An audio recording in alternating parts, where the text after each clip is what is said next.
Hello and welcome, Architect Nation. This is the podcast for architects where you'll discover tips, strategies and secrets for running an impactful and profitable design practice. Today's podcast is sponsored by BQE Core, the award-winning platform that combines time and expense tracking, billing, project management, accounting, and business intelligence. Make work easy with Core. You can get a free trial at businessofarchitecture.co.uk/demo. Welcome to this, our first podcast, number 1, which was recorded live at UNI offices. There are PLC developers based in Victoria who kindly hosted our launch event on Monday night. So a big thank you to all of you that came along to that. And the event was an amazing success. We had some fantastic speakers. Enoch himself came all the way from California to give a maiden's talk about how he began the business of architecture. I myself spoke a little bit. We had one of the directors, Dell, from Adrem Architectural Recruitment Agency there opening the event. We also had Julia Barfield, the architect entrepreneur who is responsible for one of London's most iconic landmarks, the London Eye. She was there telling the story of how that happened. We had Carl Turner, who we've interviewed here before on the business of architecture, who gave some incredible insights about what it takes to make your own developments, build your own house. And he's a real stand for architects to be talking about the business of architecture. We also had Chris Bryant, co-founder of Alma-nac Architects, who began their company by being on the streets of London with sandwich boards, giving away free architectural consulting and advice, and then turned this into one of London's most innovative young practices. He's also the chair of the RIBA Small group practice, as well as the Guerrilla Tactics. We had Chris Wilkinson, co-founder and director at Cowen Architects, who are experiencing a meteoric rise at the moment. They have done an incredible array of beautiful high-end residential projects and are now moving into their own developments and much more entrepreneurial endeavors. And of course we had Johan Taft, the Navy SEALs of business mentors, who's got 20 years experience of being parachuted into struggling businesses and turning them around into elite organizations. And as I'm sure you will hear, he gives some really fantastic insights about what it takes to run a profitable and impactful business. So, without further ado, please enjoy this podcast. There's a little bit of a hiss on the sound as we recorded it live, so please, I apologize about that. And the podcast starts a little bit suddenly. You'll join Dell straight into his opening speech. So please enjoy this podcast, and I look forward to doing the next live event and for connecting with all of you on this new podcast. Thank you. I was asked to be involved because I, other than having been an architect, began as a business psychologist looking at the way businesses operate. So I was really thrown by this. I thought this is exactly what I'm involved in and what people talk about. And the nature of what we do as a company at Adram is listening to all of you and what you talk about in your companies. I think what we're going to be seeing here is we're going to be hearing from some real heroes of mine. We've got people here like Julia, who has kind of made probably the most visible difference to the London skyline. And I think, how did they do it? What did they do? What did they think about?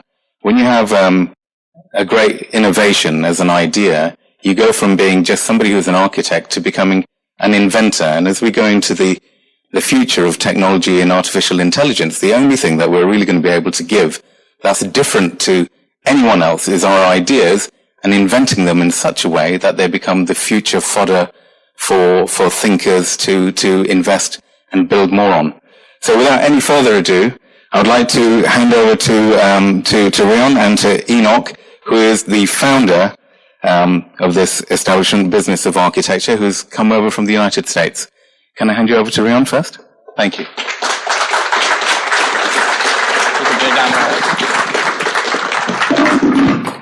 Good evening. Hello, how is everybody? Excellent, good. So my name is Willard, and I'm an architect. I'm the founder of the Thinking Hand Studio, my own architectural practice, which I've been working on for the last 2 years. And I'm also the host tonight and I'm the co-host of Enoch with the Business of Architecture, and tonight is about launching the Business of Architecture UK, which is really about architects regaining their leadership in the built environment through entrepreneurship. So a few little quick things. First of all, massive thank you for everybody being here. It's a delight to see so many faces, so many friends, so many people I look up to, and it's just absolutely brilliant for you all to be here. So a few little quick things. I would really love you all to be tweeting about this event this evening. So by all means, get your Instagram profiles out, put it on Facebook, and we've got a hashtag for the night, BOA UK, very simple. And also, if I could ask that we maybe turn the phones onto silent, just so it doesn't interrupt conversations, or we have kind of crazy phone rings going off, like Crazy Frog happening in the background for our podcast.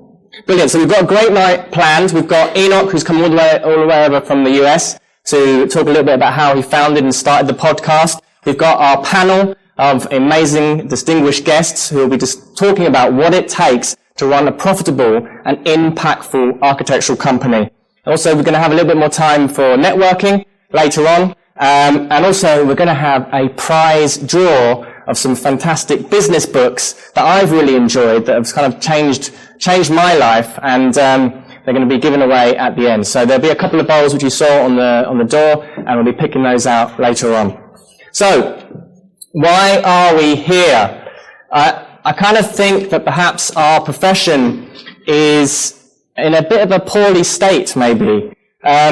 The modern architect has lost his role as the leader, in leadership of the built environment. And tonight is a conversation about us reclaiming that stewardship. So a little bit about my own personal story. 5 years ago, I was working at a great practice in West London, and found myself quite sort of frustrated and angry and sort of like always complaining. I was a pretty unpleasant person to be around if you talk to me about my work.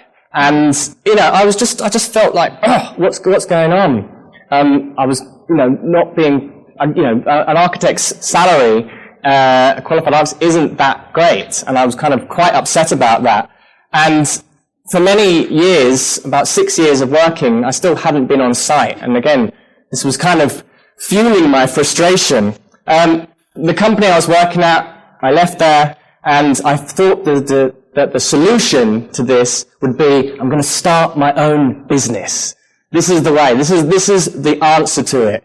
And I ran home one evening and I typed into the company's house, the Thinking Hand Studio, because I thought that was the most amazing name and that it would by itself attract connoisseurs of architecture, fantastic clients who would love what I'm doing. And I was convinced that my beautiful drawings would seduce people into wanting to give me all their fees. That didn't happen. A year later, I'm in a pool of tears, and I'm about to go onto a Skype call with my parents to kind of admit to them, both of them are accountants, right? To admit to them what I had done and how, if any way possible, maybe I could get a little bit of money so I could get a coffee and carry on the business. And this was like, it was just a heartache. I was running the company for a year. I was hating architecture. I was frustrated. I was making mistakes, fighting for fees. I was going up to cockfosters, talking to clients, going, why am I here? Then never hearing from them again, spending hours writing proposals, sending them out only for no responses. And I was doing so many title blocks and date changes, and it was kind of like, is this the dream? And I knew something was missing. Something was missing in my own education, in my business skills, in my entrepreneurial skills. I thought I was a good communicator, but I wasn't. There was something missing in my communication. And also the mindset of what it takes to be an entrepreneur or a business person is very different from the mindset that I was embodying. And I really had to do a lot growing up and do it. And I became a consumer of all things personal development, everything I could get my hands on from business. I stopped reading books about Mies van der Rohe and was reading books about Warren Buffett and Jeff Bezos and Elon Musk, and these guys became like my new heroes, and really got obsessed with designing my own business and what it means to be an entrepreneur. And one of the podcasts I listened to a lot was the podcast of Enoch. And he was doing some amazing things, talking to architects in the US predominantly about what it takes to run an architectural practice. And I just had the idea, I was like, there are so many of my friends, people I know, my network, that I want to talk to and just see what it is that they're doing, as well as talk to other people in different disciplines about how they're running their business. And that's basically how it began. I contacted Enoch and said, all right, mate, do you I want to do a few podcasts. Can I put them onto your platform? And he was like, totally. And we went off and I began that. And I've interviewed all sorts of architects, from directors of large practices to sole traders to students who are using Instagram to command 30,000 people audience and turning those into clients, to architects who have become developers, to architects who have even become jellymongers. But all of them are kind of embracing this entrepreneurial spirit. So, tonight really is about celebrating the amazing possibility of being an architect and taking that leadership and what it takes to lead an impactful and profitable practice. So without further ado, I'd very much like to welcome all the way from Visalia, California, Enoch Sears, who has influenced and inspired thousands of people across the globe to start running their dream practices. So without further ado, please give a big warm welcome to Enoch.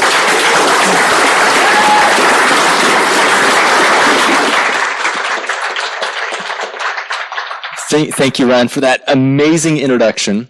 And the part you left out was when you said, hey, can I do some podcast interviews? I was more like this. Someone else is going to contribute to this platform and what I'm doing. So first of all, thank you everyone for being here. Just a raise of hands. How many came here through my email list or my efforts or my podcast particularly? I'm just curious how many BOA fans we have here. Awesome. It's good to see. Thank you everyone for coming out here. And then who came out here from Ryan's efforts, his network, and his promotion here? Let's see a raise of hands. All right. Thank you. Look at that. And where did everyone else come from?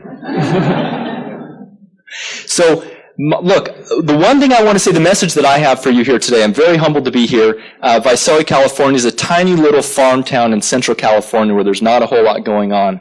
But to me, this effort and the fact that you look around and we're all here, we have a shared interest. I want to point your attention up here to the sign that says, "We love profitable architects."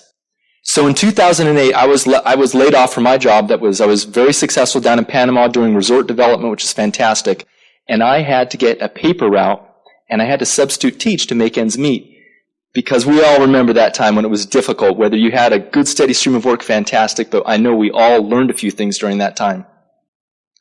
I got into architecture because I had a dream of impacting the world through design.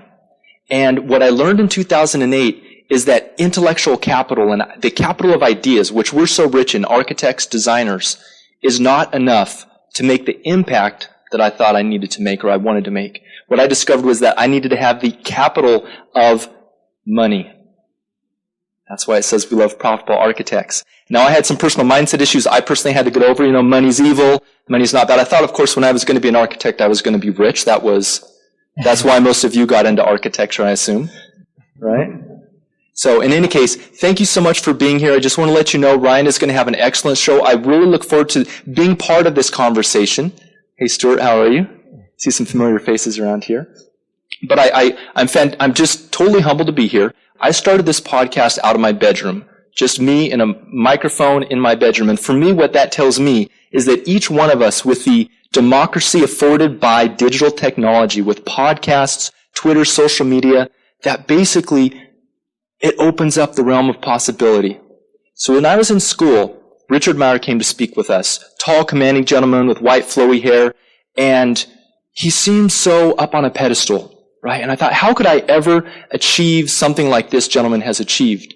And he said one thing at the time that I didn't believe. He said, if there's one message I can give you, it's that you can do anything. Anything is possible. And in my head at that time, I remember thinking, well, Richard, that's nice for you to say, You've had this wonderful career designing architecture. You have wealthy parents, and there were 10,001 reasons why I discounted that dream. But what I can say is that I'm looking out at this crowd of all of you today. I'm a big believer in that anything is possible. Thank you for being here. This is about you. This is about us putting together both of those capitals, the idea capital and the business capital, to make and further the impact we're doing. So thank you so much for being here. I'm very humbled. Thank you, Ryan.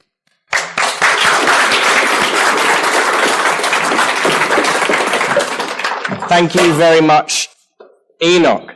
So, I would like to introduce our guest panel tonight, and we will have a conversation about what it takes to run an impactful and profitable practice. So, if I could get all the guests to come and take their seats up here. Brilliant. So we've got an amazing panel. We've got Julia Barfield. Hi, Julia. Who's co-founder of Marks Barfield, of her late husband. And Julia really embodies the entrepreneurial spirit from taking a competition entry idea for the London Eye, which didn't even win the competition. No, it didn't win. And actually was like just so hungry for that, to make that happen, and has now become one of the most incredible, iconic landmarks that defines this city. We've got Carl Turner, another fantastic architect, who Manchester award-winning architect, entrepreneur, developer, and has been really taking to finding like neglected London sites and transforming them into community-driven civic projects, such as Pop Brixton and Peckham Levels. So it's a pleasure to have you. We've got Chris Founder, co-founder of Alma-nac. Chris, when they first started Alma-nac, was actually out on the streets with like sandwich boards, giving away free architectural advice. And from that has grown a practice with some incredible projects. And you're also the chair of the small practice group for the RIBA and the Guerrilla Tactics. We've got Johan Taft, who is the Navy SEALs of business mentors, with over 20 years of experience of being parachuted into struggling businesses and turning them around into elite organizations. I regularly consult with Johan, as I know that he always asks me the pertinent questions, and he always gives me a good kick up the ass.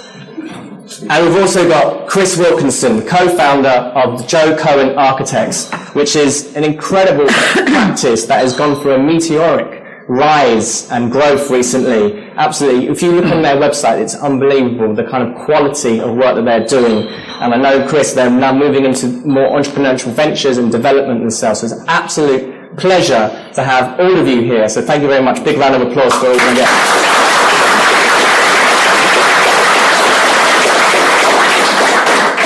Brilliant. So I'm going to start asking just a few general questions, and then we're going to take some questions from the audience. And it'll be just a conversation. So the first question is, what critical mistakes do you think architects make when running a business? Who would like to just jump in? Yeah, go for it. Okay, I think one of the mistakes maybe that happens is that you don't spend long enough, and we've made this mistake, and all these mistakes, I think we've made that you don't spend long enough understanding why you set up a practice. So you set the practice up, and then the sort of reality, but also that reason changes. So, you know, do you want to be a superstar architect, or is it you want to set up an architecture practice because you enjoy architecture, but actually you want to have a good work-life balance? Or is it that you really want to get involved in your local community? And I think being aware of that and being aware of that changing as you grow as a practice, as you grow as a person, and aligning your personal goals with your practice's goals is a really important part to having a successful practice, because in a sense, it being successful is really deemed by yourself. And I think and I mean, for us, we have to keep visiting that, because sometimes we lose sight, and I think it's easy to lose sight of what you're trying to do. And then you just sort of go on and on and on and accept projects and do projects. And all of a sudden you're maybe working 60-hour weeks for the types of clients you didn't quite want to work for, on the types of projects you didn't quite want to do. Yeah. I think that's, we've certainly learned that that's an important thing to do. Brilliant. Thank you. Julia? Yeah? It should be on the... Oh, okay. I've got on the mic, yes. Well, I think what we're not very good at is saying no. I think we don't, we tend to just say yes to too much, or we used to. We're getting better at it now. But it's also knowing, again, what kind of work you want to do. I mean, I think that's absolutely critical. Understanding your clients. If you've got an experienced client, I think it's fairly clear what the process is. But if you have an inexperienced client, someone who is doing the project for the first time, and it really means a lot to them, and of course it really means a lot to us too, then you have to be very careful to be very clear in your thinking. And first of all, you've got to know that the budget meets the brief. That's kind of fundamental, and we kind of make that mistake too often with thinking that the client understands that actually their brief is too much for to meet the client. The budget is up here, the project's down there, and the brief's up here. Yeah. So that's. There's lots of mistakes we've made, but that's just a few.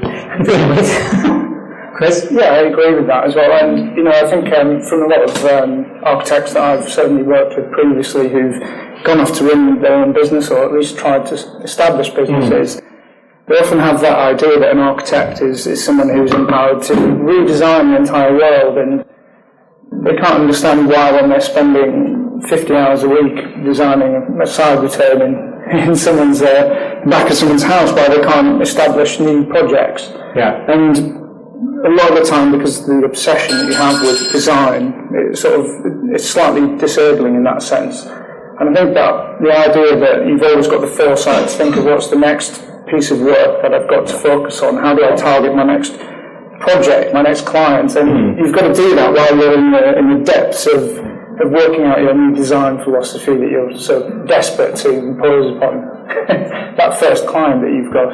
Yeah, so there's kind of this conflict between working in the business side, in the project side. And I think that's part of the problem a lot of the time, is that architecture is only one cog within the wider business. The design is a sort of, certainly should never be on the peripheral, but it's got to be hand in hand with the business of architecture. The reason we're here to talk about it is because it's so important and so integral to making sure that you thrive and continue to go on and get the ability to then re-establish your next design parameter on your next project. Yeah, great, thank you.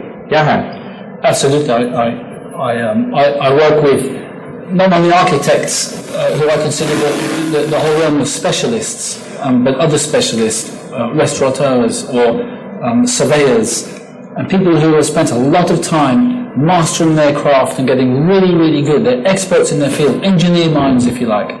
And then they decide to go out into the world and make a difference, which is wonderful. But what they haven't perfected is what I would call the art of leadership in business.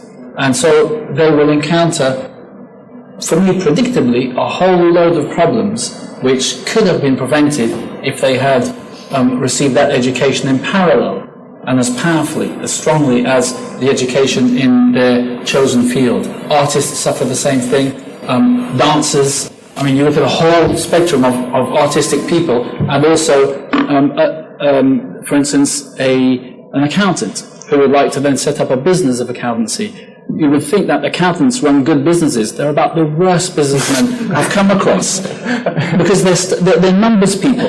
They're just chasing historical numbers all the time. They're not growing their business. They don't know how to sell. They don't really know how to talk to clients very well. And I love architects, and I need an architect. I always an accountant and an architect if I'm building a house.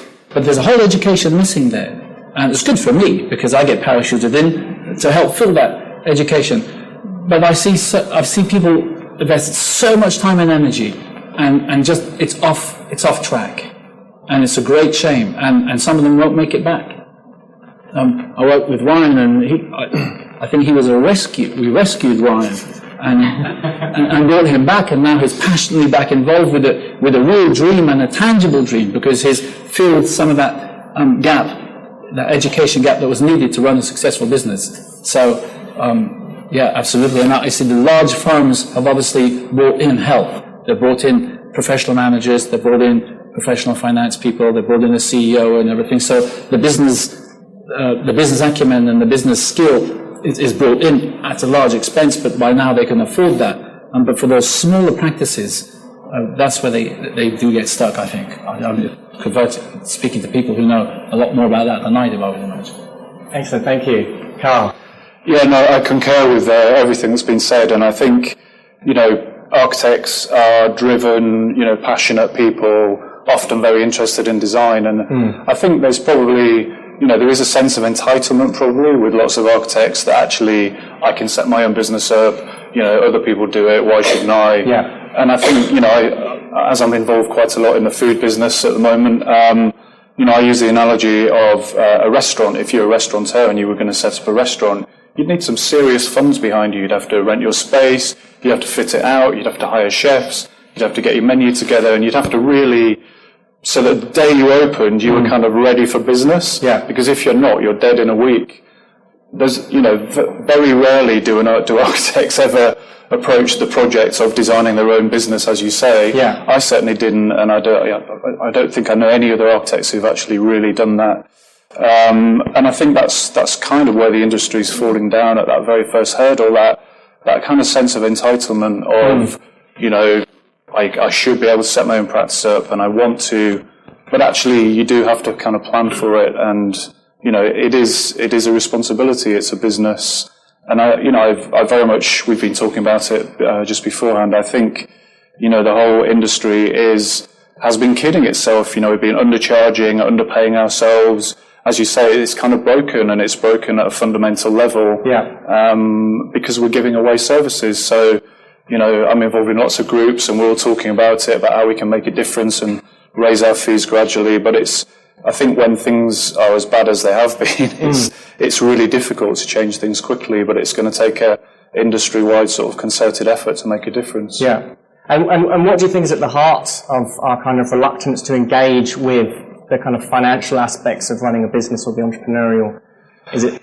I think, as other panel members have said, it's almost a kind of, fear or actual worry that you're somehow going to be tainted if you're involved in development or the money side of things. But, I think architects have to be honest, like buildings cost a lot of money and money is involved in it. And if we don't control it and take control of that situation, and we talk about profit for purpose, using, making a profit, but optimizing profit, not maximizing it, so that we make enough money, but, we do the things that we set out to do as a practice. So, I think it's really, really important that architects change that mindset and actually start, realizing that money is the kind of oil that greases a machine, basically. Yeah, no, totally. That kind of financial literacy, which is sort of, I always find it quite strange that our education, we can go for 7 years of learning about buildings and designs, and architects are amazingly good at dealing with all these other constraints in the built environment, but yet the economic forces, which are the kind of force that really defines our built environment, somehow remain a mystery at times. How can we start to learn about that? How would you? Because it's obviously is it something that we should be teaching in schools? Can we start looking at design of business models at schools, or? I personally think the current education system in the Western world, I'm from Belgium originally, very similar to the UK, is very flawed in that respect. It's teaching us to fill what I would call a right brain with a whole lot of information, and it's shutting down the creativity of the other brain, the right brain. So we're very, very good at storing information. A lot of the information we're taught, a lot of information I was taught at school, I've never used ever again. Have you? Whole load of stuff. Most of all the math I learned, never used ever again. All the literature I learned, never read ever again. The science I learned, never had to do it. As a matter of fact, very, very little. I went into the Navy, there I learned stuff that sometimes I still use today. Then I got into the fast food industry. There I do still use a lot of the stuff. Actually, the Navy and fast food industry is at the foundation of everything I teach. I learned the skills there, but school didn't equip me to go there. It was a new schooling altogether. And I always say that we run the programs that are instilled in our minds. So at school, I was not taught financial literacy. Were any of you taught financial literacy at school? Were any of you taught the power of compound interest? None of that. In business, these things are crucial. If you don't understand compound interest in business, you had it. If you don't understand how to invest, if you don't understand the markets, if you don't understand these things, no matter what business you're in, if you don't understand how to employ people, what to look for in humans, we're not taught the financial literacy, we're not taught the emotional literacy. We're not taught about what makes human beings tick. Would you agree? Yeah? We're taught very little. So then, we suddenly become a boss of a company, we need to hire someone. what do you look for? How do you mitigate against that person being a failure in your organization? Most people hire fast and fire very slowly. You've got to be doing it the other way around. You've got to be hiring slowly and firing fast. So we do all these things, we wing it a lot because it hasn't been instilled. The best education we can have, the fastest education, is at childhood. I learned 5 languages when I was a kid. I can speak them all. I never thought about it. I was absorbed in that environment. I learned a whole bunch of other things. That I learned martial arts. Someone attacks me, it kind of, hopefully, usually does. It's instinctive because it was instilled at a very early age. Now I'm married to a wonderful Vietnamese woman who's in the crowd here, and I'm looking to learn Vietnamese. It's so much harder. I mean, 5 languages versus 1. These were done easy. This one is really, really tough because my mind is set in a kind of way. So the younger we learn, the better. If we didn't have that opportunity, we still can. We need to learn the techniques to program this mind. The mind is like hardware, a computer. We've got more than enough hardware. I mean, wasn't it Einstein who said that we use less than 4% of our brain? I mean, if we use that, we'd already be doing very well. So we have more than enough hardware, but it's the software. It's the programs. So the financial programs, the leadership programs, the management programs, any business, these 3 things should be locked in there powerfully, right from the start. And then the expertise, whether it be restaurants, architecture, art, cars, selling cars, whatever, that can all be bolted on afterwards. Does this make sense to people? Yeah. But we do it the other way around. We go for a passion, and then suddenly we find ourselves pushed up against the wall because we don't understand these very, very fundamental, and this is across the board. Politicians are the same. They're just as bad at leadership as we are. Got it. Thank you, Johan. The next question I'm going to ask is about what does a highly successful practice have that others don't? And we've kind of started to touch upon these ideas. So, Chris, would you like to? I think obviously successful practices come in many guises, and some people are sole practitioners and very successful, and some are 800 strong and very successful. I suppose the thing that does link, and we've mentioned it, is there's the element of cash. Understanding how money works, understanding how much your time costs, just understanding, every hour that someone works in my office costs me a minimum of that amount. I think we learned this when we were starting out. We started sort of quite young, quite slowly, quite broke. Designing a building when you're broke and worrying about money is really tough. Designing a building when you've got a bit of cash in the bank is way easier. So you design better things when you know you've got some money. And I think that is critical. I think what Evan said about the education of that is important. I think the other thing that sort of really successful practices across the board again do is they can see situations from lots of different perspectives. So they can understand it from their perspective, understand it from the clients, understand it from their employees' perspective, understand it from policy perspective or government perspective, and also understand sort of the wider social responsibility and the narrative around these projects. And I think being able to see lots of viewpoints of the same situation helps you maybe balance and understand. And I think most successful practice seems to be able to do that quite well. Brilliant, thank you. Julia? Well, I think a clarity of thought is the main thing. I mean, I think that in all different aspects. So in business, obviously, when you're starting to design a building, you have a plan. You have a way that you progress through the design process. You're solving a problem. And designing a business should be the same thing. You need a plan. You need a business plan.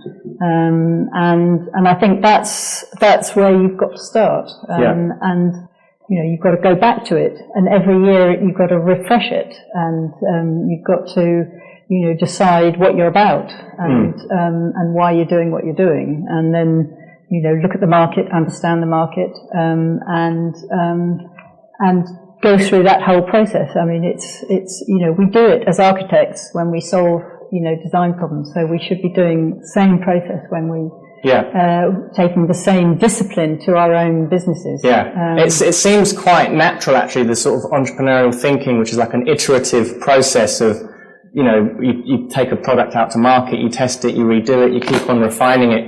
that is inherently, I kind of feel, an architectural process. And it's something that our design minds, actually, we should be quite good at doing this. We should be quite good at designing businesses.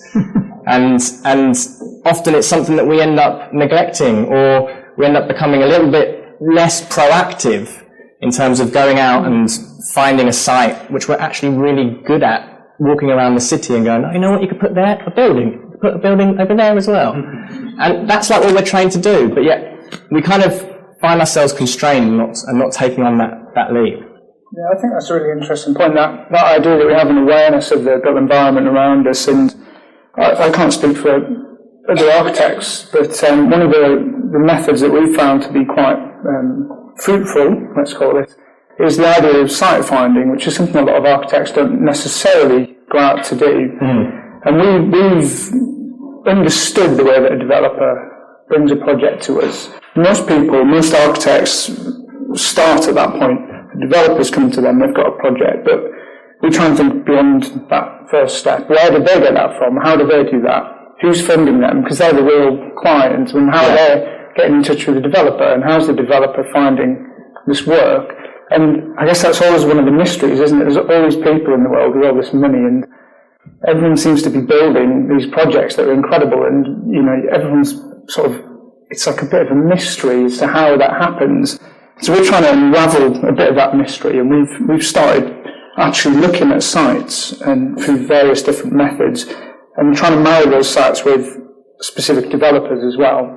And off the back of that, we've realised that we've also managed to find a route into certain funders, and we've rather bizarrely ended up in a scenario where we've managed to pair funders with developers to make a project on the site that we've introduced. Brilliant. And we don't try and sit as a development manager in that process. We stay true to our role as an architect, but we've gone that one step beyond that point at which somebody comes to you with the site and asks you for a fee proposal. It's about trying to establish the work one step ahead of that. And what have been the major sort of the new skills that you've been learning to have? What are the most important things in kind of creating those kinds of collaborative relationships? Well, I guess those types of collaborative relationships come through people's trust in you, and actually you need to prove that first, and that's the hardest hurdle to cross, really. The idea that someone can believe in you when you've said, there's a site here, and we think that you can develop, you're the right type of person for this. And by the way, we also know somebody who's interested in funding a project like this.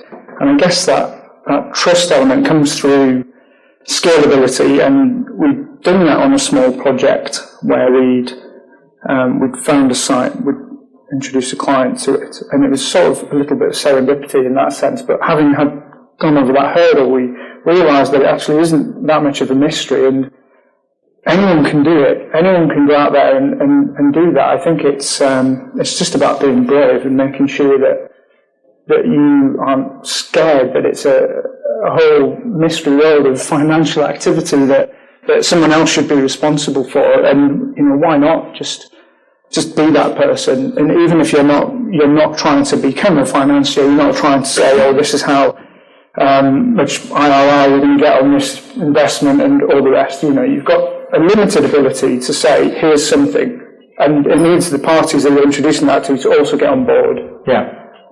Brilliant. Thank you. Johan, would you like to contribute to that? I think most businesses are far more complex than most people think they are. I mean, just the restaurant business. My grooming was I used to work for Burger King, and in the days where Burger King went from 13 restaurants to hundreds, and I was involved with the opening up of the first drive-through restaurants in the UK. And it was all very, very, very well planned. It reminded me of the Army days, or the Navy days rather. Everything had a plan, everything had a structure, everything had a very aggressive timeline, everything had a team and a team leader associated with it. And we'd take a piece of dirt, and 13 weeks later, we opened the doors. 13 weeks later.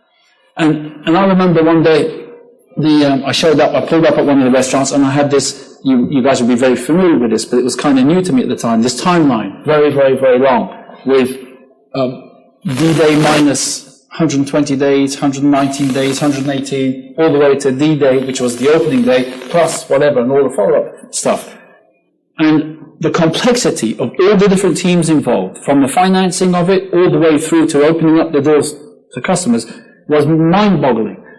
And I was involved with all of them because I was the guy opening the door. I was the guy who was held to account on reaching the budgets. So if the construction guys were behind, my budgets didn't change. I still had to do X amount of sales that year, and I'm losing days. And days that's £5,000, £10,000 less than I have to try and make up elsewhere. And I remember pulling up in my car, and I looked at the restaurant. It was still a building site. We had the walls up, and there was no roof. And I looked at the date we were at. We were D-Day minus 29 or something. And it said D-Day 29, roof complete. And there was no roof. So I'm thinking, perhaps I haven't got the latest versions because this thing has been updated. And this is before computers, right? So it's all on paper. So you had to unroll this long thing. And D-Day minus 29, the roof wasn't up. And just by luck, the director of construction pulls up in his car. "Oh, Johan, how are you? Oh, Jim. Are we D-Day minus 29? He said, "Yes, we are." I said, "I don't see a roof." He said, "Funny enough, I'm a construction guy. I'm looking very hard. I can't see one either." And the architect pulled up, and he couldn't see the roof either. He was very embarrassed.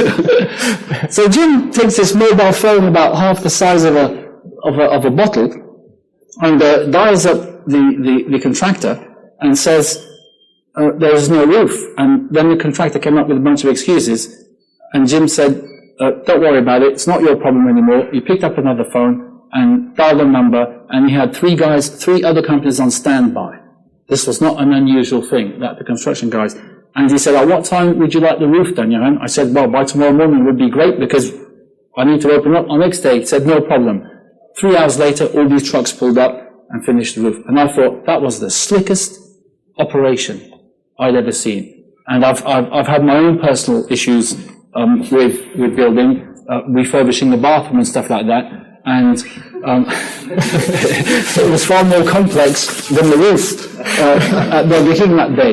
But it showed me that every business has its vulnerability. And when I go into business, I'm looking for the vulnerabilities. And I know that the business of architecture, there's a lot of vulnerabilities. Surveyors and have their vulnerabilities. I've also worked with property developers on the other end, and they've got their vulnerabilities.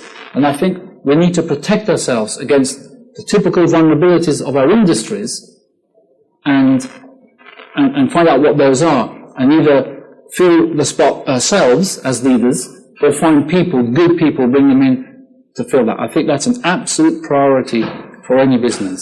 And I very much enjoy doing that, going in there, as Ryan said. Thank you for that introduction, being parachuted in to find those vulnerabilities and fix them before any further damage is done. Thank you. Thank you. Carl? Yeah, I was just going to say people, quite simply. Yeah. I think, it's well known that, there's a lot of good design practices out there, and I think generally, developers and clients choose the architects because they like them, because they get on with them, because they have a rapport with them. And obviously they probably like your work as well, but they're probably not as interested in it as you are. Yeah. And, I think it's something that we don't think enough about, really, is those personal relationships. And I think the most successful practices, we were talking about it earlier, are based around, very well-known characters who are in one way or another brilliant presenters or great communicators. And it's about those kind of personal relationships. And it's amazing. We've gone and talked to developers with a potential site, or it's amazing the different conversation you have if you go and take something to somebody and say, "I've got something here." It might be nothing. Yeah. 9 times out of 10, they'll say, "Yeah, come on down, show it to us," and probably lead to nothing. But maybe a year or two later, you'll get a call and there'll be something. And it's all about building those kind of connections. And I think that's probably what the most successful practices do. They kind of constantly looking at where there are problems and things they can fix. Great, thank you. I'm going to ask another question about how do we sell architecture? Because it's kind of, this is something that perhaps being a salesperson is something a little bit like, and all of these conversations in being a developer, going on, winning a competition is all a form of sales. And I'm just curious to know from the panel, how do you sell architecture? I'm going to ask Julia. And that's a bit. How do you sell architecture? Well, generally, it's if you're doing a competition, again, you're solving a problem, and you just need to be very clear about what it is you're solving, and then explain how you're solving the problem. And I know when we were doing the London Eye, what we tended to do, because we did a lot of consultation before consultation was popular, and we just did it ourselves. We didn't go to any company to do it, because I think it's much more effective if you do it yourself.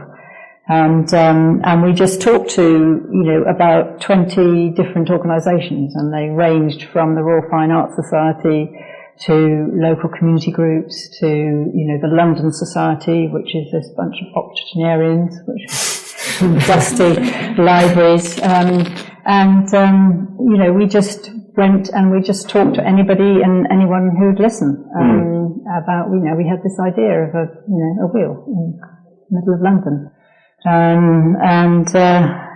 I suppose that was selling architecture. Yeah. I mean, the other thing was the fact that we made sure that we did our research. So if we were going to see the BBC about the antennae and whether it was going to interfere with the BBC wavelengths, we made sure we'd done a report that actually showed that it didn't. So we made sure that we anticipated the questions that particular group or body would ask, and made sure that we had the answers to those questions. It's really interesting, actually. We were doing the seminar earlier this morning with Enoch, and one of the exercises we were looking at was what is most important to your client. And this is obviously something that we don't think about, and a lot of people in the room, we all kind of thought that the most important thing to the client is going to be the fees. And actually, when you ask people what is the most, your top 10 most important things, fees are quite low down on the list. And it's really about reducing the risk and that relationship, and really kind of finding what's important to the client.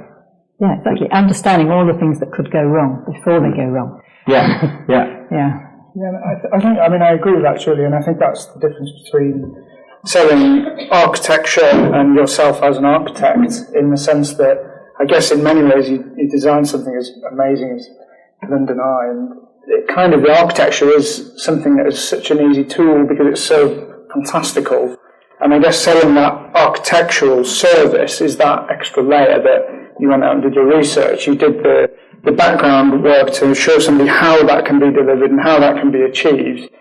And I think one of the things that we find at Joe Cowen Architects when we're sat in the room with a potential client is that we will show them some architecture, and the design critique of that can be positive, it can be average, it can be negative, depending on their personal taste and their personal circumstance. But the idea of selling them that extra knowledge base, that extra level of activity, and we try and become stakeholder managers as well, and try and make introductions to the people, because then your client can see you as somebody who's a vehicle for delivering the architecture, in the sense that you're not only blindsided by the design, which can often become very expensive and very out of budget and very whimsical in many instances. And it's about making sure that when you understand who needs to be involved, what are the key strategies behind it, that you can't then lose sight of a design aspiration that sits alongside of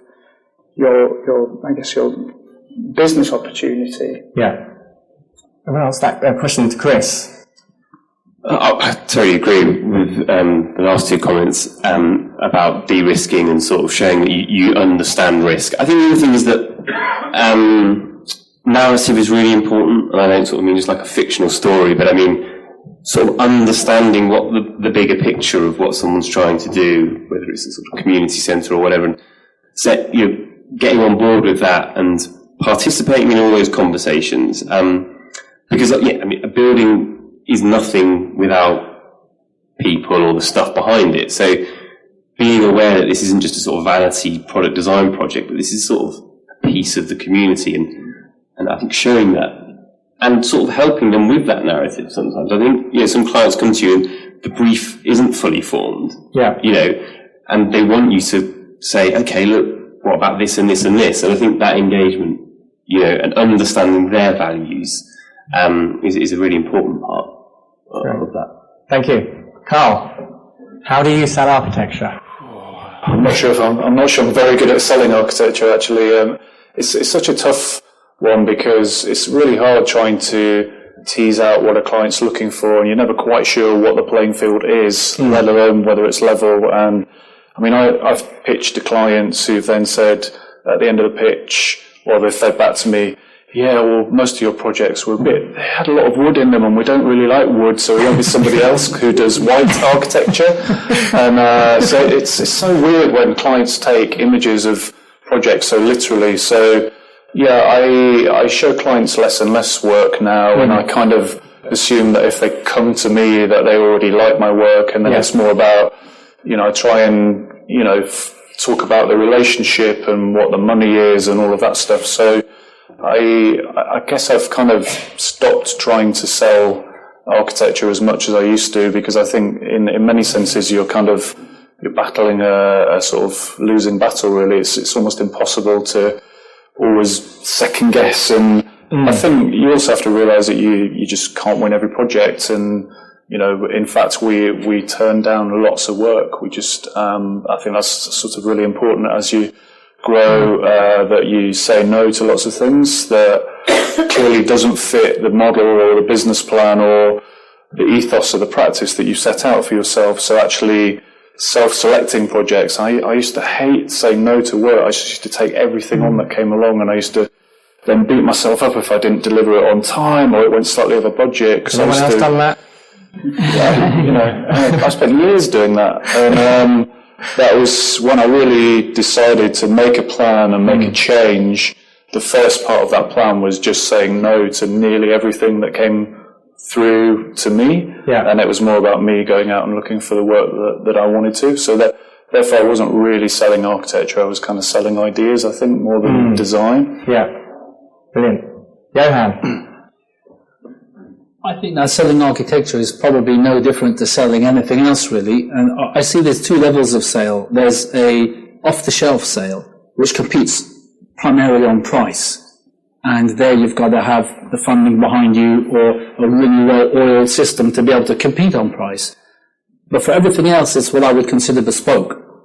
And in bespoke selling, if the salesperson is talking, that person is no salesperson at all. The salesperson, in my book, needs to be listening. Because people buy based on emotion. They don't buy based on logic. Yet the first thing we do is show them all the logic of why they should come with us. Yeah? And then we discount to convince them.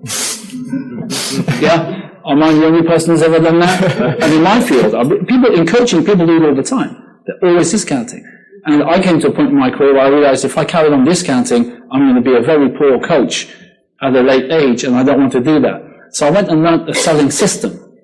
You need to have a selling system. If you don't have a proper selling system, and this is all part of that education I was talking about earlier on, if you don't have a selling system, you will then default to the buyer's system. And the buyer's system is about making you feel bad about yourself, and professional buyers, they're trained psychologically to knock your self-esteem down. Try to sell anything to Tesco. They're brutal. Yeah, am I right? And for those of you who deal with large contractors and large developers and very, very tough business people, they send their shark in, their tiger, to knock you down. Because when you're knocked down, they know that you become vulnerable and you'll drop the price. That's what they do. And then they get a whole bunch of free consulting from you. Yeah? And reams of proposals, and they'll steal those proposals and go down the road and see if the next guy can do them for cheaper. Has that ever happened to anybody? This is not just in architecture, this is in business. Business people do this all the time. So if you haven't inoculated yourself against all of that around a system which can counter that, you're probably going to be leaving a lot of money on the table, and you are going to be disappointed in what you're doing, because there's no doubt there's some very, very, very talented people in the room, but are you truly receiving the financial rewards for that talent? Hand on heart. And I know for many years I wasn't. in my field, not just architecture, ask any businessman. So if you don't have a good selling system, or you don't have people who have a good selling system, they are going to be, again, vulnerable to those who do. And buyers have a system. That's one thing we are taught from kids, how to buy. You know, and my wife, who's from Vietnam, you want to learn how to buy, you go with her to the market, to the local marketplace, and buy a kilo of papayas. It's incredible what happens there. Put my buying skills to shame. And they're taught this from kids, and her daughter does the same thing. It's brutal. But that's the reality of business. And if we haven't been taught that, I was sheltered from all this when I was a kid. And when you go to the supermarket, there's nothing like that going on. You just buy you pay whatever the price says. But in the market in Vietnam, there is no price. You pay whatever you can get away with paying. And so I would say in business it's the same. There is no price tag. Yeah. And if there is, they'll fight it. It's very interesting that, again, this morning in the seminar when we're discussing, and one of the things about how business can, turn over more the most quickly is just by raising your price and understanding the client and that understanding of sales. And in as architects, we've got a little bit of a kind of like, I don't want to be a salesperson, or a salesperson is kind of viewed as a very, subspecies. Yeah. We have a bad listening for what it is to be selling. But in reality, like all of our human interactions is a form of selling and persuasion and communication and expressing. And it's kind of like a broader thing. Yeah, if I can expand a tiny bit on that there, you've touched on something very important, the whole psychology of it. I mean, in everybody's mind, there's amoeba, creepy crawlers, and salesmen, right? and we were taught by mum to not answer the door when it was a salesman, or hang up on the cold call. Yeah, people hang up on cold calls all the time. So salesmen are perceived as a very low form of humanoid, if you like. So if you're in that position where now as an architect, you're looking to sell something, people don't see you as an architect. They see you as a salesperson, because you're looking to sell a service or a product. So suddenly, you're not an architect anymore. You're a salesperson. And their image of a salesperson is probably going to be very, very poor. So no matter how good an architect you are, in that interaction, you're a salesperson. Yeah? Can everyone relate to that? And so, if you don't like being a salesperson, because now they're not treating you very nicely, your self-concept is going to drop. You're going to feel bad about yourself. Your energy levels are going to drop. Your negative conversations about yourself are going to start popping up in your mind. Whether you notice them or not, that's a different thing, but they will. All right? And how good a deal are you going to close when you're in that state? It's just like the football player who runs up with the ball to the goal and he thinks, actually, I don't think I can do this. And he misses the goal. But he ran from one end of the field all the way to the other, dodged all these people, but when it came to kick the ball, he couldn't do it. And it's the same when it comes to closing the deal, we concede. Because we're programmed. We're psychologically, unconsciously programmed to do that from childhood. To not trust salespeople, therefore we don't want to be a salesperson. Therefore, we're not going to perform. And then we do all these fancy dog and pony shows to show people, right, how great we are as an architect. But we're missing the whole psychological game of selling. And that's where we lose out. And the difference between those who make it big in architecture, in law, in accounting, in car sales, whatever it is psychology. The psychology of human beings in a negotiation interaction. Great, thank you. Would anyone else like to contribute to that? Well, I think, just to pick up on the point you made about sort of discounting your services, and I'm not quite sure whether you're saying that's a bad thing or whether it's something you need to be very considerate of if you're going to do it. But I think that, it's very idealistic to think that you can walk in a room and just tell someone that this is where your position is, and that you'll come out of that with a successful project. And I think it's about learning when to discount, when to give that reduction, when it's appropriate and when it isn't. And we look at alternative routes to that as well. We're a relatively young practice and we can't always afford to pick and choose the projects. And so we often JV on projects. So we'll put our stake in. That's our discount, But it also then gives your client some confidence that you've got skin in the game, as the developers say. Yeah. And that's something that I think is a really key distinction to operate on, because it's the difference between, I guess, thriving as an architectural practice and actually being slightly fed up with constantly never kicking the ball in the goal, as you said. You're absolutely right. But discounting in my book should happen after 17 other things should have been in place first. And if you then discount, it's a strategic discount. It's a well thought out reason to discount. And then you're going for it, and you're going for the goal through discounting. But there'll be a whole lot of other ways you could score that goal without having to discount. And that's what people don't learn.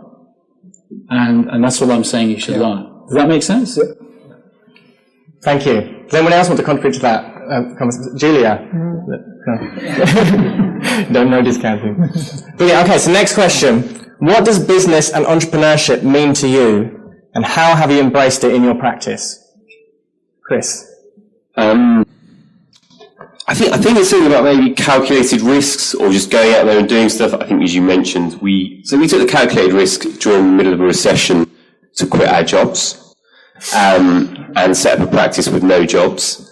And we went out onto the street and set up this stall that said free architecture.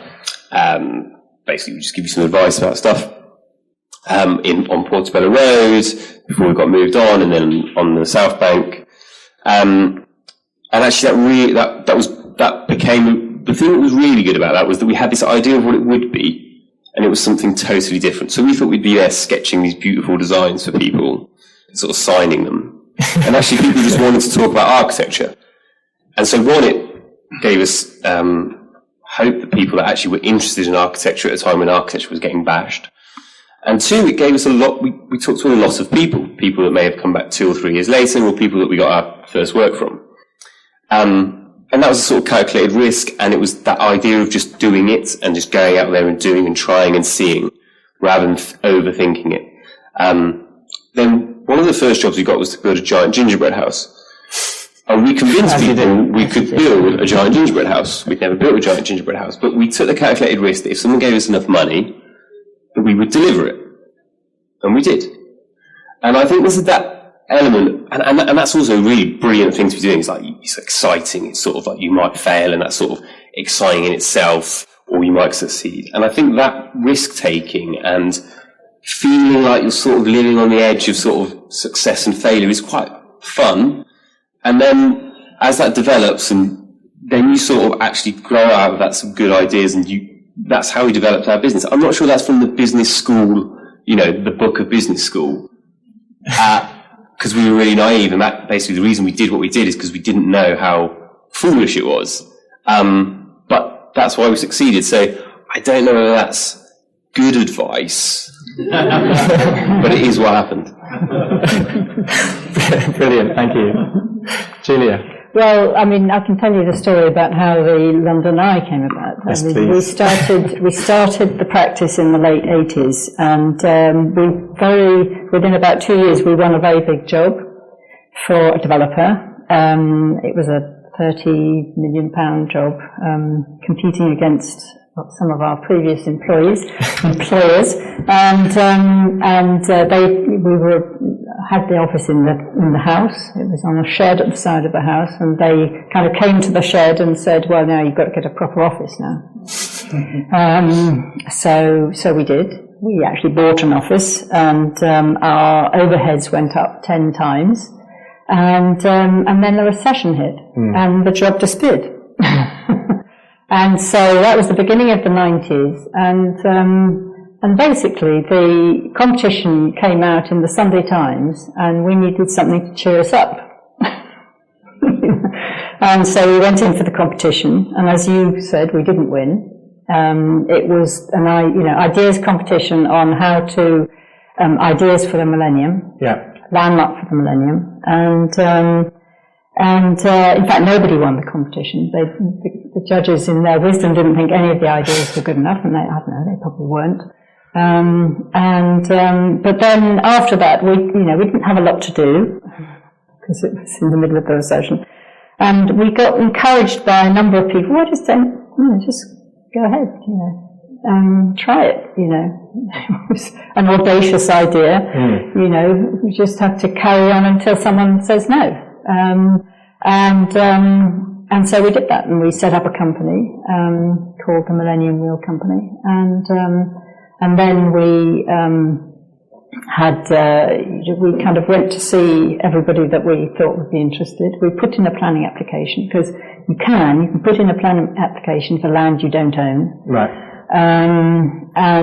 But we did serve notice on the people who owned the land, because you have to do that, so just let them know. It's the polite thing to do. Was it the London Aquarium at the time, or was it? No, it was the Arts Council actually owned part of the land, and then Shuriyama, who owned County Hall, owned the other bit of the land. And then we got a visit from a journalist from the Evening Standard, Mira Barhilel, who came to the office because she was very curious. She looked down the list of all the planning applications and, saw, extension to Sainsbury's, extension to this 500-foot wheel, and she was curious and came to the office and she liked the idea. We managed to present it in such a way that it wasn't, balmy, when obviously it sort of was. And then she took it to her editor, who liked the idea, and then they ran a campaign, Back the Wheel campaign, because they're a very campaigning newspaper. I suppose they still are, in some ways. And was it to be a privately funded project, or was it? Well, we decided very early on that it should be privately funded. Right. Yes, absolutely. We did a back of the envelope business plan that, if we had so many visitors in so many capsules, that it would pay for itself. And certainly getting public money we knew would be a complete nightmare. Yeah. That was out right from the beginning. Missed the Millennium deadline. Yeah. Oh, absolutely. Because we'd actually had a project that won money from the Millennium Commission, but then didn't go ahead. So, we knew the pain of publicly funded, projects. So, and then, the rest is history. Amazing. Brilliant. Chris? I guess, setting up the right environment for an architecture practice, as Chris touched upon, this idea of standing on the South Bank and wondering where you're going to be, whether you've got an office or whether you've got a platform on in a public streetscape is quite interesting. And we, 4 years ago, we were just two people who, we didn't have an office, we didn't have anything, and we set up in a co-working space, thinking this is good because it's flexible. And then we ended up with a little room in the co-working space where someone comes along and knocks up a bit of two planks and puts a screen in, and then you've suddenly got a little office, and that's fantastic. We've suddenly got our own little space, but it's really hard to impress a client when you're in such a small room like that. And we always knew we wanted somewhere that was an environment that we could grow within and also impress people with, and we spent as long as we could in that office because the overheads were so low, and it's a very good way to build a business from a very small entity. And eventually we just sort of had to back ourselves really, and it was about trying to get every available fund source to actually get a rental agreement with an office, and we ended up on a 5-year lease. And the office originally, we thought, this is brilliant, we can go to 15 to 20 people in here, and we got to 20 people, and then we were like, what do you do now? We're stuck on a 5-year lease in an office that we're going to bust out of the seams at. And Joe very cleverly managed to become an agent to effectively reassign the lease on the office and get our landlord a new tenant who was going to pay a higher rate than we were. So we did them a favour and we did ourselves a favour, and then ended up in a space now where it's probably too large for us, but we've got sublet agreement, and it's an ability then to allow a space where we can know that we can exist in for a long while, be comfortable in there, and somewhere that we can give people confidence that we'll be staying, and clients can come in and see that we've got this amazing office that looks impressive. And the reality is, we've got a very good rental deal that probably looks a lot more established than it is on the face of it. But the point is that we've got a long way to go, and we need somewhere to make sure the business can go further as well. And it's very difficult to not get trapped in a bubble at a certain size. And talking to Carl earlier about the size of practices, and I guess you end up at a sweet spot where you get to a certain number of people and it all feels very good and very profitable, and then you need to make that leap to get to a bigger number, and it suddenly becomes really difficult. And I guess it's just having the confidence to make sure that you understand that there's a better side to it once you've got through that difficult process, which I guess is where we're at now, which we're looking quite positive about everything, and I'm surprised the point of Brexit hasn't been brought up, and the difficulty of running work, and whether there's going to be anything for the next 12 months, and I'm sure probably will be questions from the audience along that nature, but it's I guess you just need to make sure that you're in a position whereby you are confident and that you know that you have the capacity to deal with the new next project, whatever it may be, without necessarily having the foresight to see where that will take you. Yeah. Great. Thank you. Johan. Back in the restaurant trade, we had an expression which was being in a sales building mode. And not every restaurant was in a sales building mode. Most restaurants were struggling to serve the sales level they were serving at the time. So they weren't expanding, they weren't growing, their sales weren't growing. And when I became self-employed many moons ago now, I came out of the corporate world. I was an ops director for a food company, when I mentioned. Then I was headhunted as an ops director for a video rental company. Very, very different. For the first time in my adult career, in my adult life, I had weekends off. And if you guys have weekends off, not having weekends off for 12 years, I suddenly had weekends off. I thought I'd arrived. and I could actually sit down and have my lunch. I never sat down for 12 years and had a lunch. There was always a lunch on the run, because at lunchtime we're serving people. No matter what level you're at, management, it's all hands on deck. So this was a massive breakthrough for me. And then the realities of having one's own business really hit me. I couldn't pick up the phone and commandeer £250,000 to put into this or that. I couldn't commandeer 55 staff members. I couldn't call upon a manager. It was just me and a miserable looking brown phone. And that was it. And, but I worked hard. I worked hard and I pursued stuff and I didn't let go. And I had a vision. I had a vision of serving many, many people, in business, as very much the vision, Rion, as being parachuted into trouble spots. And so, finding clients wasn't that hard. Increasing my turnover was not easy. And that's some of the things I was telling you about before, about discounting. I'd be competitive with other people. But, so I think everyone going into business will have their own growing pains. From moving from being a businessman to an entrepreneur, now that's a very different mindset altogether. Entrepreneurs tend to have, in my experience, multiple streams of income, and not all their eggs are in one basket. So an architecture practice, very much like my consulting practice, is all the eggs in one basket. So when I started to learn the mindsets of an entrepreneur, I started to think, what else could I do? So I started to look at properties. I looked at products. I looked at different things I could do which brought in other streams of income, and built my, I like to call it little empire. It's not quite a little empire, but that's a good word for me to use. And so I moved from being just a business guy to an entrepreneur. And so that, you mentioned two words there, businessman and entrepreneur. So the entrepreneur spirit is very, very different to a businessman's spirit, I think. An entrepreneur is a businessman, but a businessman isn't necessarily an entrepreneur. Does that make sense? Yeah. Thank you. Carl. Yeah, well, I can really relate to that. And I think I spent years working mainly as a sort of small residential architect, but, you know, the projects I was really passionate about at college were much more about socially engaged architecture, building affordable housing, regenerating kind of rundown parts of cities.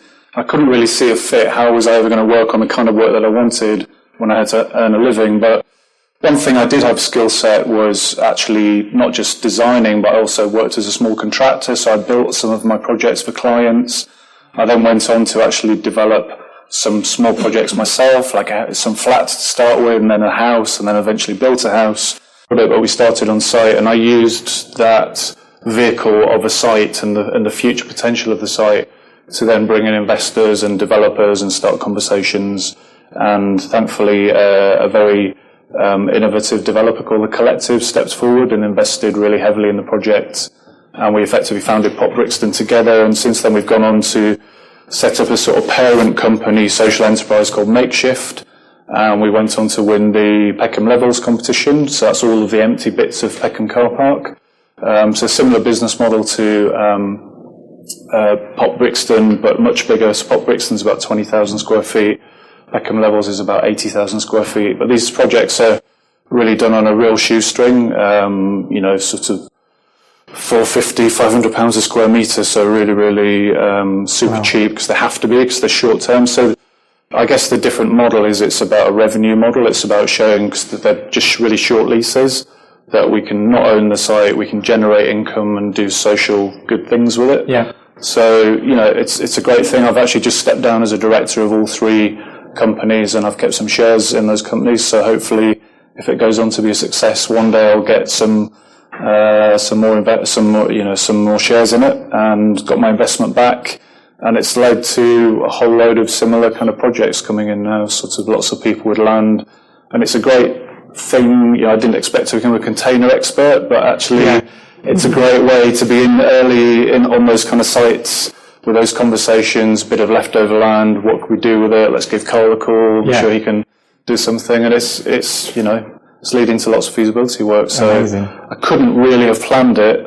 But now that we're doing it, we are trying to formulate a proper model so that we can actually do the best that we can with the skill set that we've developed. Yeah. No, that's massively inspiring. I'm sure you'll agree. That's fantastic to hear projects like that. Brilliant. Thank you very much, guys. Those are my questions. I'm now going to open it up to the floor. Has anybody got any questions for our guests? You have to shout out. Other than word of mouth and social media streams, what sort of marketing do you use? So the question was, other than social media streams, what kind of marketing and word of mouth, what kind of marketing do you use? Well, I've appeared on a couple of TV programs, so that helped a lot. 20 million viewers, so that was good. It was a lot of pain. So I was on one just late last year, and I think we had 100 inquiries for people with no money who wanted really ugly houses doing up for nothing. So we've quietly kicked them all into the long grass. But generally, I think doing things like that is great for profile. Not necessarily going to attract the work that you want, but that's quite interesting on that particular show because obviously, you guys have done it as well, haven't you? Yeah, we had a really similar experience of people constantly ringing us up saying, I've got a pebble dashed house. What can you do with it? And it's like, where is it? I was miles away and I've got £20,000 and I want to build 3 more stories on it. And it's like, oh my goodness, how do you deal with that? Brilliant. Anyone else like to answer that question? Well, we had a similar thing. We had lots of people ringing us up wanting wheels. Did you put a franchise on it? No, we didn't. Can you patent the wheel? Is that possible these days? Well, no, I don't think we can. But, we decided that, we didn't really want to do, in fact, there's not many cities that can actually afford, other wheels. And so we sort of redesigned the experience and built something in Brighton that replicates the experience, but delivers it in a completely different way. So that's what we did. I think it's interesting asking other than word of mouth because that's such a powerful tool that I think that it sounds sort of like only one way of doing it. Someone talks to someone else, but actually, I think making sure that you connect the dots when people are talking to people is another tool that sits alongside word of mouth. Knowing if somebody's talked about you and then knowing who that person is and knowing who they know and then tracing that all the way back round to work out whether they know each other. And establishing links between other people can be really powerful because you end up suddenly with people who know who you are, who should know each other, and you put them together and suddenly again you can make a project out of that. It's an interesting loop that you can recycle. Yeah, no, totally. That kind of conversational aspect of it and being a connector. I think peer-to-peer networking is so important as well, actually, talking to other architects, if you're a small practice, talking to bigger practices who might have work that you can collaborate on, and, it's just so important to become kind of known within your industry, I think, and to be respected for what you do. That's the kind of platform that you can build on, and obviously then there's I think it's, again, back to that kind of business plan that you figure out, what type of people do you want to connect with? Because there's no point just connecting with everybody. You need to be really specific about the kind of work that you want to do and then figure out where those people are and then go and find them. Engineering it. Yeah. Yeah, and Johan. Please excuse me just a moment. Nature's calling. I can't hold it any longer. Go for it, Johan. I do have an answer. Yeah, turn up the mic, Johan.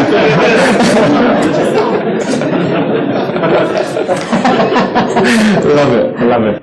Yeah, no, the word of mouth and actually like being in a conversation about architecture. I know when I first started up my practice, I don't know if he's here, Simon was just an amazing mentor to me, and actually just sitting in a room with him and this other guy, and I was kind of getting little bits of work, and it's just just being in a conversation with other people is how work often happens. And actually, when we start being strategic about it, then really interesting things can start to happen. Anyone else want to add on to anything, Chris? Cool. Okay, next question. Can I just want to ask more things about marketing? As in, how about for small business, maybe they don't have enough experience or projects that they can have the word of mouth as a marketing strategy. So, in what way you would suggest for small business how today, maybe practice brochures, promotional materials, and all kind of things. Do you normally do that as well for practice? I think I saw you do have those for each project as well. So are they actually helpful?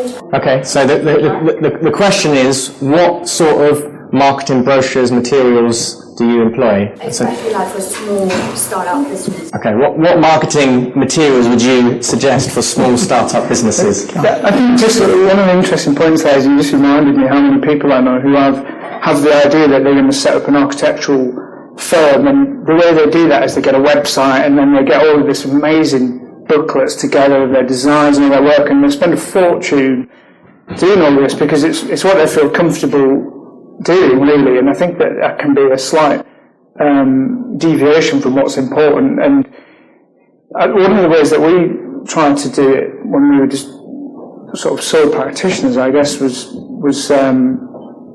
making that connection. So rather than waiting for word of mouth, is going out there and being the mouth, I guess. The idea of talking to estate agents who are an amazing source of work and still are, and it surprises me always that more architects don't plug into that resource. Yeah. There's so many high streets with tons and tons of people who are selling houses that are unmodernised, and it's every one of those projects as a startup business is potentially your first income stream, and the second income stream, the third income stream. And once you've got familiar with that, you've then got suddenly a working mechanism that, be it whether that's the type of work that you want to get into or not, is probably something that you need to evaluate, but it's certainly a way of kick-starting something. And I'm sure that other people have got other little secret key-ins to different types of markets, whether that's your next-door neighbour who happens to know somebody, or it doesn't have to be the end client that you speak to in the first instance. It can be someone who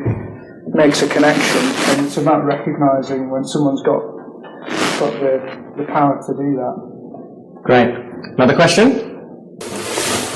Architectural practices really understand what marketing is and what it covers and how it's different to supplement PR, or how all the bits fit into your marketing plan and campaign. Great question. Do architecture firms actually understand what marketing is and how it differs from PR? No. No, it baffles me. Sort of roughly, I think. I mean, maybe other people do get it, so I'm not the person to answer. But in a sense, I don't know how to separate all those different bits up. But what we do think about is who is it that we want. Right at the start, so right at the end of the game, what do you want to do? So I want to design. I want to be involved in redesigning half of East London. Okay, let's say that's my goal. Then we work back and say, well, what sort of projects might feed into that? What sort of people might we want to talk to? This is like a 30-year plan, let's say. And then eventually you get to say, well, so who do we want to go and have a conversation with?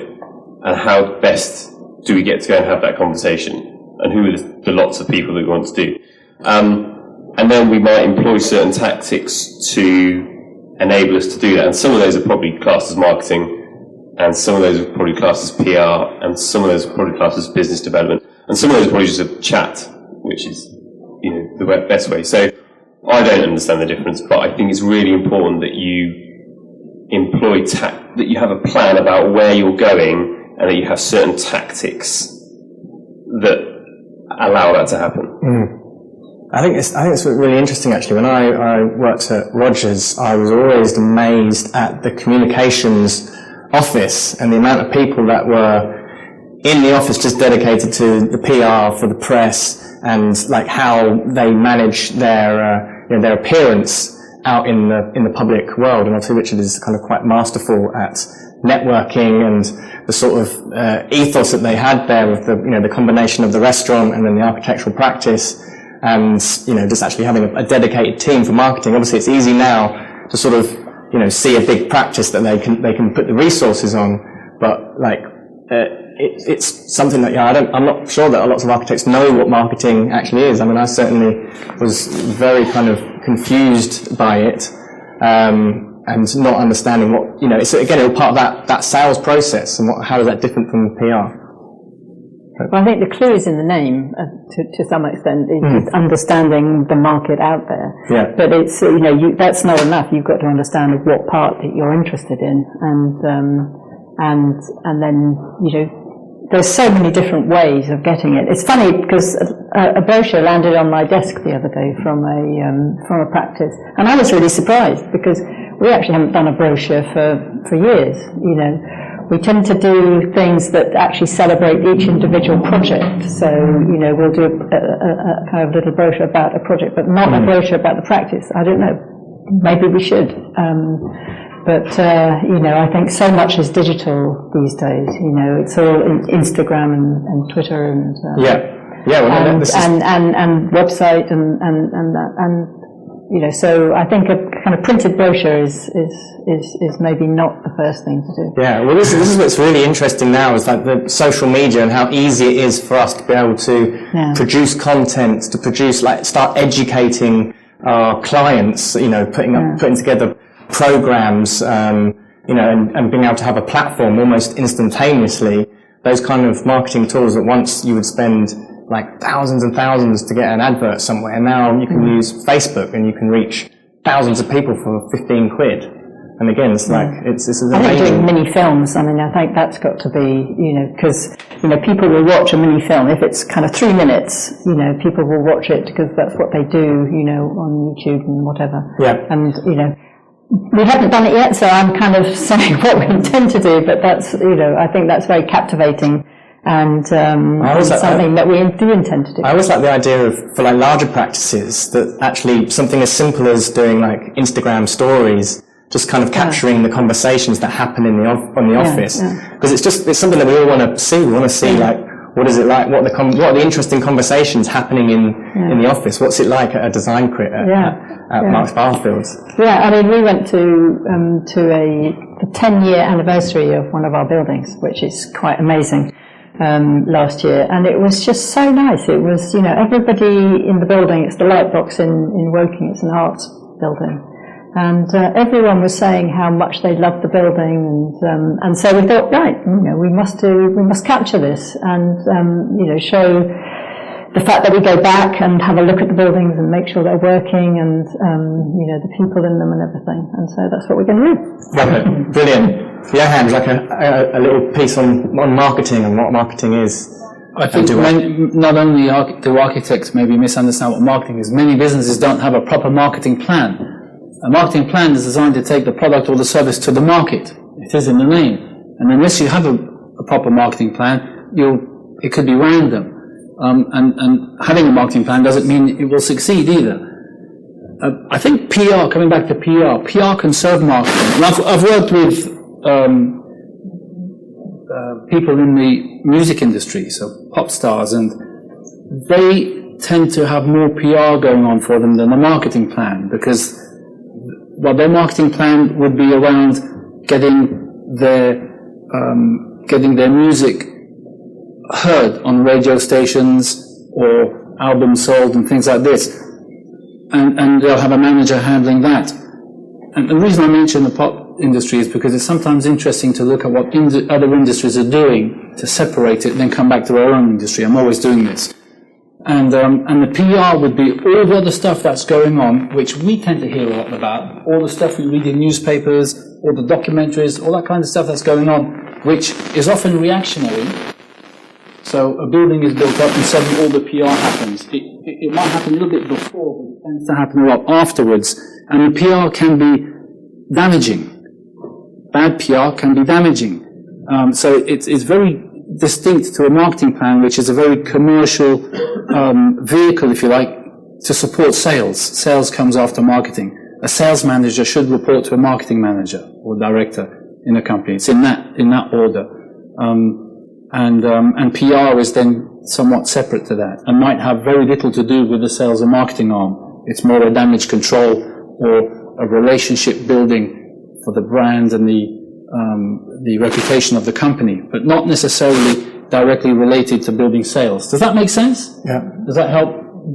So, I'm going to leave it there because we've hit 9 o'clock and I want everyone to do a bit of mingling and networking. So I just want to say a massive thank you to our panel.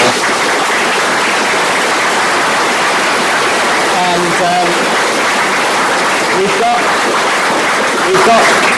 we've got a little prize draw, which I'd like Julia to select the business cards. So if Michael could run that. And this, the prize, as I said earlier, is a selection of business books, which I found massively inspiring, and it's been kindly donated by Custodian Insurance and Zahid. So Zahid's going to present the prize. And Custodian Insurance are a niche insurance provider with a strong focus on protecting and supporting architects. Well mixed up. Right, here we are. I know whose card that is. Thomas Dunn. Tom Dunn, please come down.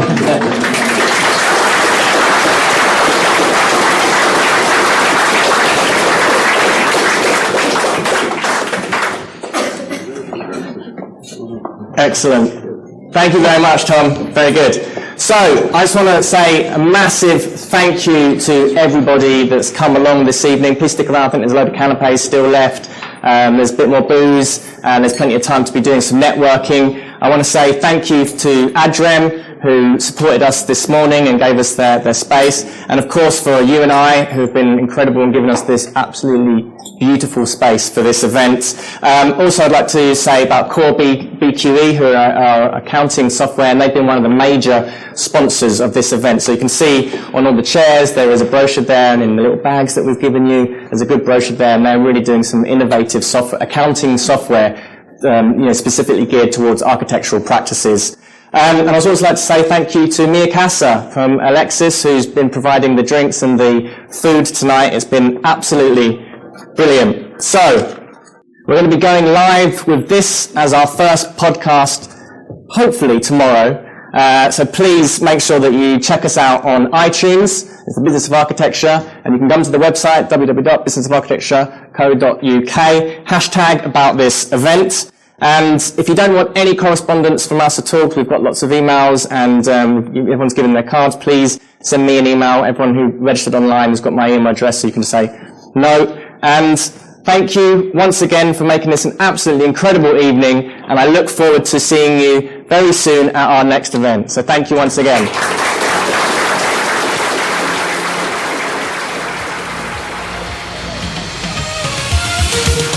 Today's podcast is sponsored by BQE Core, the award-winning platform that combines time and expense tracking, billing, project management, accounting, and business intelligence. Make work easy with Core. You can get a free trial at businessofarchitecture.co.uk/demo.